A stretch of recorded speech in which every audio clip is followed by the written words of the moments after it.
been a while since I did a video. Been in lockdown for, the last several months, but trying to find things to do to keep busy. One thing I started doing was building scale model cars, which I haven't done since I was a teenager. I'm having a lot of fun with it. So here's a couple that I finished, and I got one right now that I'm working on. So here are the three. First I built this '69 Camaro. It's a lot of fun. So then my next one was the '63 split window coupe. It's got actual suspension, so there's springs in the front. Let me see if I can, so you can see the, and then the back is on leaf springs, so there's a little bit of give in the back as well. Not quite as much in the front, but that was pretty cool as well. But there's the underside. So, and you can see the engine detail. I went with the fuel injected version, and pretty happy. So there's the battery. You can see I painted the little yellow caps where they would replace the water on the battery.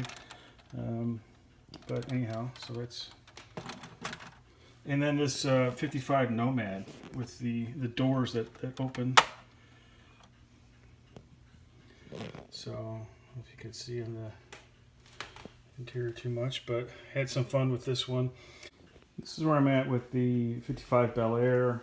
I built most of the engine and painted just the front part orange so I can make that transmission more of an aluminum or kind of a metallic finish. It's not really super shiny, but looks a little bit more like metal. And what I've done is I took the valve covers and the heads and I glued those together and I painted those. And I didn't install them because they include this rubber hose, and then it goes down into where the spark plugs would be. The idea again is that this is I'll put it like that, and then I'll have each one in place, maybe with a little piece of tape holding it on the inside here, and then take that head and glue it down so that it pinches each of the wires in place, and then they don't come loose. Because trying to stuff this hose through that little hole after it's up against the engine block is just unpleasant.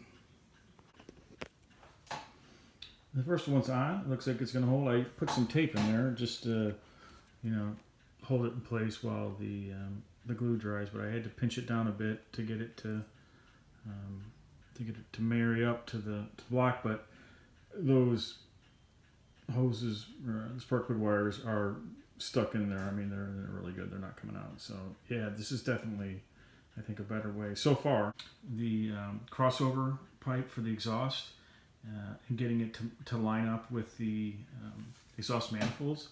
So I'm going to try, what I'm trying now is I'm trying to glue the manifolds, it's kind of hard to see there, onto the crossover pipe and let it dry overnight and then see if it works a little bit better. Because when I put the exhaust manifolds on the engine block and they let it dry up real good, and then tried to fit the crossover on there, it really just didn't line up very good.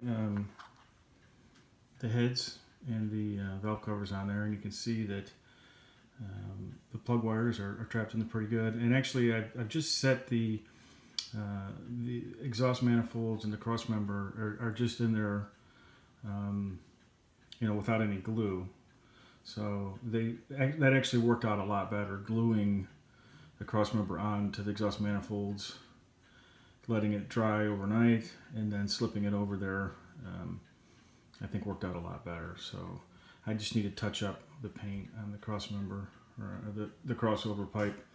But yeah, you can see that those, I don't want to be careful here, that these aren't glued, but that little piece of tape is still in there, and they're not coming out. So I mean, I could probably yank them out if I pulled really hard, but they're in there, and that's great. So now I just need to look at the firing order and then arrange them, on the, one of the things, because I'm not going to glue it on there, I want to make sure I do a nice straight even cut, because if it's at an angle, then I decrease the friction area, and I want to maximize the area that's going to cause friction and stop that from slipping off of you know, those little tines there on the top, little tab. I found this black wire in my wife's jewelry kit, and so I'm borrowing it, and I used it to make a little spark plug wire holder, I don't know, like you would see on a regular engine, right? And so I've kind of got a piece of tape there temporarily hold in place, so then I'll attach these to the distributor cap. You know, I'll check the length, I'll snip it with the snippers, and then put it in place, and then I'll pull the tape off, and hopefully everything stays in place. Alright, so I got them trimmed and put in order, and I think that looks pretty cool. It's a little more orderly than the last one. There, I got both sides in there, so, and it's groomed pretty nicely, and it's actually in the correct firing order, so pretty happy with that.